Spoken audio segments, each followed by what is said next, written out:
بسم اللہ الرحمن الرحیم. پہلے آپ یہ ویڈیو دیکھ لیجئے.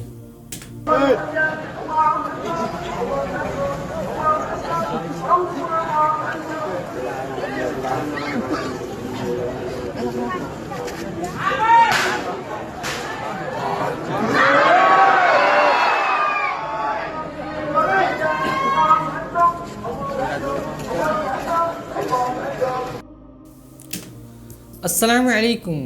کیسے ہیں آپ لوگ؟ امید ہے کہ آپ سب خیر و عافیت سے ہوں گے. ویڈیو کا ٹائم دیکھیے، صرف 20 سیکنڈ ہوا ہے. ان لوگوں کا ایک رکعت ختم ہو گیا ہے. تو میرے بھائیو، ایک رکعت، صرف ایک رکعت قیام نہیں ہے، اس کے اندر 20 سیکنڈ میں اس کے اندر رکوع ہے اور سجدہ ہے. مطلب یہ سارا کا سارا ملا کے 20 سیکنڈ، صرف 20 سیکنڈ میں ان لوگوں کا یہ تراویح ہو رہا ہے. تو میرے بھائیو، اس طریقے کا جو تراویح پڑھتے ہیں بہت تیز تیز، اس کے بارے میں کیا حکم ہے؟ کہتے ہیں کہ اس طریقے کا کئی مرتبہ جو الفاظ کو بگاڑتے ہیں وہ انسان کو کفر تک بھی لے جاتا ہے. اسے آج ہمیں کمپلیٹلی سمجھائیں گے انجینئر محمد مرزا صاحب. آپ ویڈیو کمپلیٹ تک ضرور دیکھیے تاکہ آپ کو پوری بات سمجھ میں آئے. بنا کسی تاخیر کے اللہ کا نام لے کے شروع کرتے ہیں.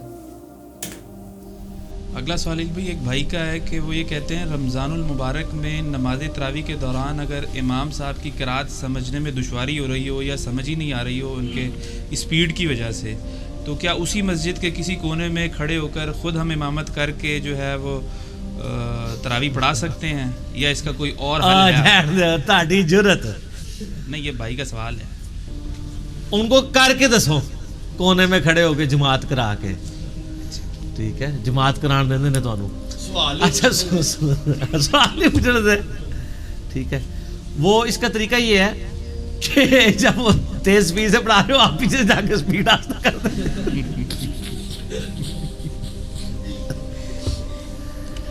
وہ نیٹ پہ آپ نے دیکھا نا، وہ ایک ملیشیا یا انڈونیشیا کی تراویح چڑھی ہوئی ہے.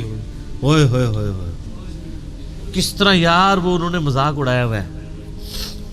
یہ اس طرح پڑھنا حرام ہے اور بعض اوقات یہ کفر کی کیٹیگری میں فال کرتے ہیں، کیونکہ اگر آپ نے الفاظ بگاڑ دیے تو الفاظ تو کلمات کفر بن جائیں گے. یہ بڑا خطرناک معاملہ ہے. اگر امام سپیڈ سے پڑھ رہا ہے اور اتنی سپیڈ سے کہ آپ کو سمجھ نہیں آ رہی ہے، تو اس کی سپیڈ تھوڑی سی آہستہ کر دیں. آگے جا کے کر لیں گے. ہاں، کس طرح؟ اس کا طریقہ یہ ہے کہ جب وہ پڑھ کے فارغ ہو تو آپ وہاں پہ کھڑے ہو کے امام صاحب سے کہیں کہ سر ماشاءاللہ بہت مزہ آ رہا ہے آپ کی قرات کا، لیکن تھوڑا سا آہستہ پڑھیں، مجھے سمجھ نہیں آ رہی ہے. اور باقی لوگوں سے پوچھیں آپ کو سمجھ آ رہی ہے کہ نہیں.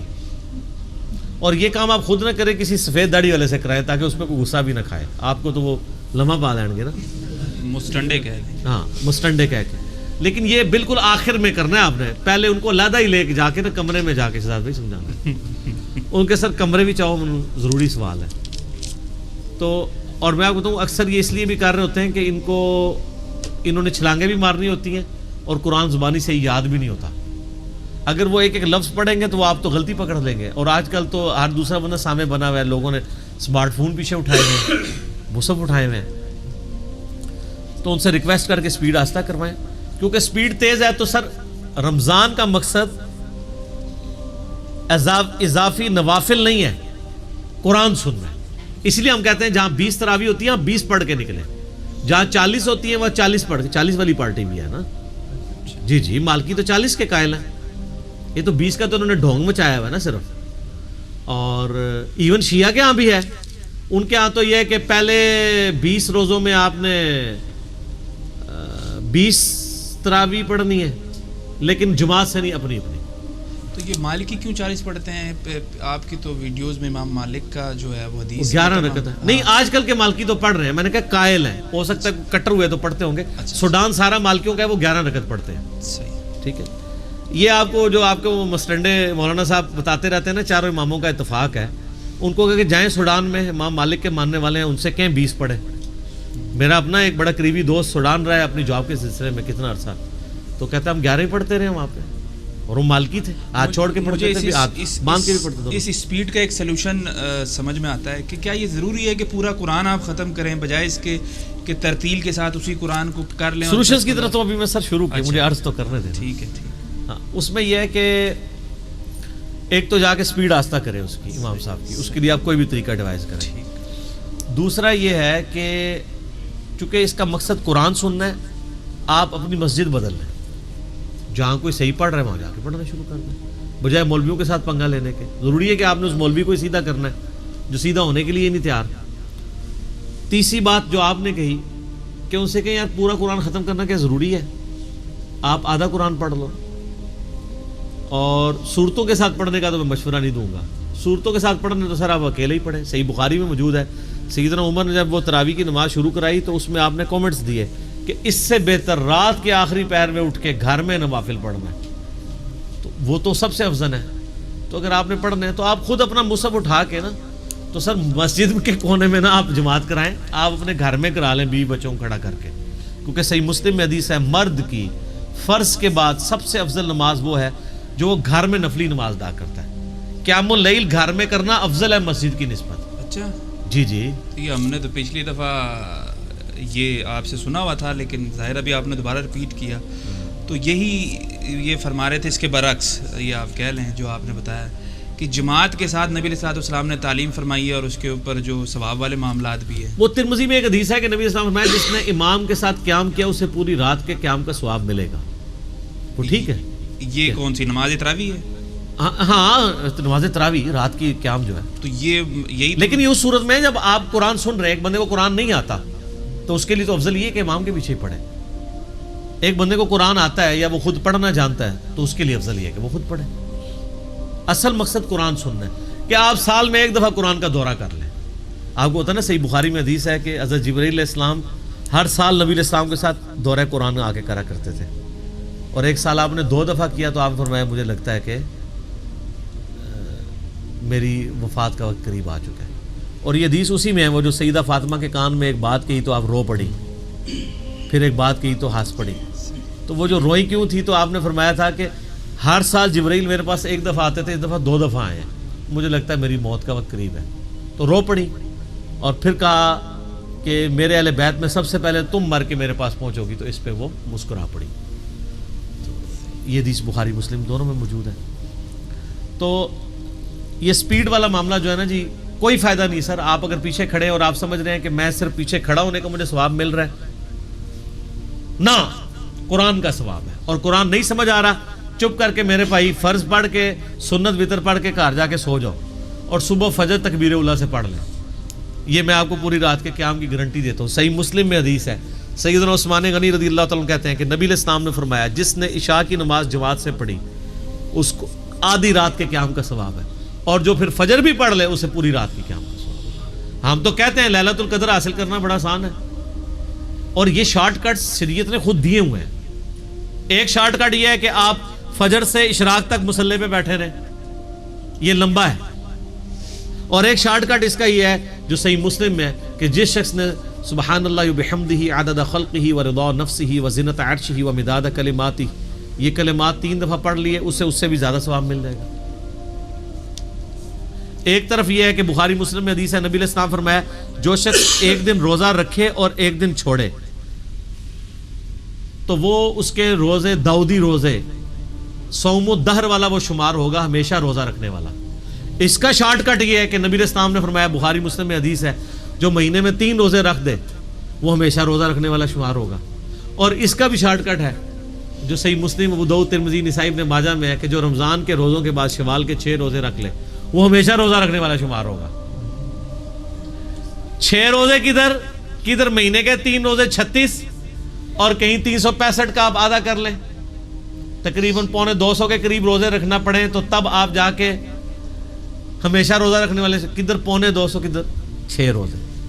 تو شارٹ کٹس اویلیبل ہیں، آپ وہ استعمال کریں. مسجد بدل لیں اور ادروائز کوئی فائدہ نہیں. آپ مصحف خود اٹھا کے پڑھیں سر. اور میں آپ کو بتاؤں بعض اوقات اس لیے بھی سمجھ نہیں آتی ہے کہ ہم قرآن سننے کے عموماً عادی نہیں ہوتے ہیں. قرآن پڑھا جو جا رہا ہوتا ہے نا وہ قرآن عام طور پر جو صورتیں ہوتی ہیں وہ ہمیں زبانی یاد ہوتی ہیں.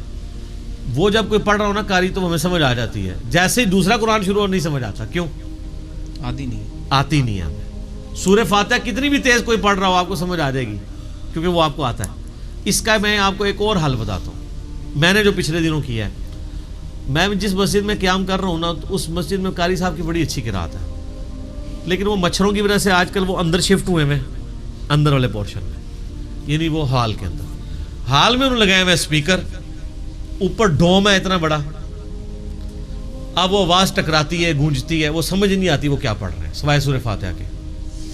میں نے بڑی کوشش کی، حالانکہ مجھے اچھا خاصا قرآن پاک کے ساتھ شغف ہے، یعنی مجھے کوئی آف دا وے بھی پڑھ رہا ہوں مجھے پتہ چل جاتا ہے کہاں سے پڑھ رہا ہے، کون سی آیات پڑھ رہا ہے۔ بڑی کوشش کی، مجھے سمجھ نہیں آ رہی تھی، میں نے کہا یہ پتہ نہیں کیا ہو رہا ہے، تو میں نے پھر تجربہ کر کے نا مصحف ہاتھ میں اٹھا لیا،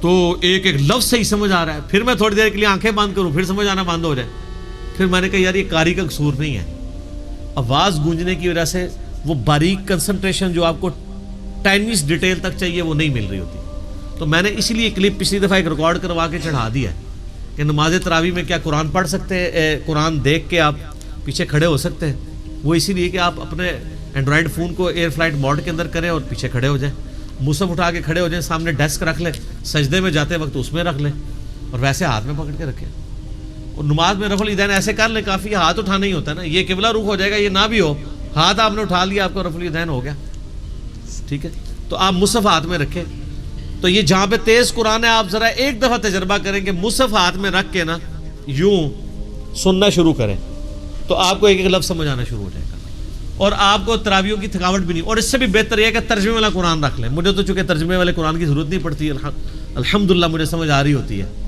تو میں تو یقین کرے بہت انجوائے کرتا ہوں۔ ایک وہ زمانہ تھا جب ہمیں قرآن نہیں آتا تھا، بچپن میں بات کر رہا ہوں، تو جناب پنڈلیاں سوج جاتی تھی، اب جناب پورا قیام اللیل ختم ہو جاتا ہے، وہ کہتے ہیں او یار یہ تو سورت بھی مکمل نہیں ہوئی ہے، تھوڑا اور پڑھ لیتا بندہ۔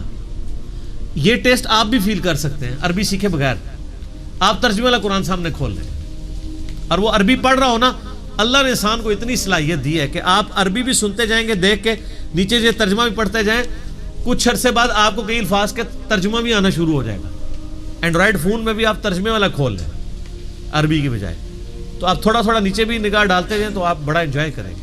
اسی انجوائمنٹ میں آپ کی تراویح کا وقت بھی ختم ہو جائے گا اور آپ کو سمجھ بھی آ جائے، لیکن یہ آپ 1.5 اینٹ کا کی مسجد لادہ نہ بنائیں، نہ مصلی لادہ کریں، تو ویسے تو یہ باتیں ہیں لکھنے والی، اتنی جرت نہیں کسی کی امام کے ہوتے ہوئے، امام جماعت کرا رہا ہے اور وہ سائڈ پہ کونے میں نیچے مقتدی لے کے چمڑی نہ لا دیں تہاڈی مولوی، وہ تہاڈی آخری نماز ہوئے گی پھر اس مسجد کی، وہ کہیں گے فتنہ کھڑا کر رہا ہے۔ لیکن بعض جگہ لوگوں میں ایسا حوصلہ ہوتا ہے، میں نے اسلام آباد میں کچھ مسجدیں دیکھی ہیں جن کے 2 پورشن ہیں، تو انہوں نے تنظیم اسلامی والے، آپ کو پتہ ہے بڑا لمبا رمضان کا پیکج ہوتا ہے ان کا، وہ جو کچھ پڑھا جا رہا تھا اس کو تفصیل بیان کرتے ہیں، رات کو 1:30-2 بجے وہ تراویح سے فارغ ہوتے ہیں، تو وہ پھر بعض جگہ تو مسجدوں میں ان کو مل جاتی جگہ، بعض جگہ وہ شادی حال کرائے پہ لے لیتے ہیں، تو F10 کے اندر ایک بہت بڑی مسجد ہے، تو اس کی پوری بیسمنٹ انہوں نے تنظیم اسلامی والوں کو دی ہوئی تھی، تو اوپر امام صاحب اپنی کراتے تھے، اس کی آواز نیچے نہیں جاتی تھی، نیچے کی آواز اوپر نہیں جاتی، تو اگر اس طرح کے 2 پورشن ہوں تو آپ اپنا کوئی قاری لے کے اور کھڑا کر لیں بے شک، صحیح، تو انشاءاللہ تعالی آپ انجوائے کر سکتے ہیں۔ ٹھیک ہو گیا جی؟ ٹھیک۔ تو میرے بھائی امید ہے کہ آپ کو یہ ویڈیو پسند آئی ہوگی، اور پہلے والے ویڈیو کے بارے میں آپ کیا کہتے ہیں کامنٹ کر کے ضرور بتائیں۔ ملتے ہیں اسی طرح نیکسٹ ویڈیو میں انشاءاللہ۔ السلام علیکم ورحمۃ اللہ وبرکاتہ۔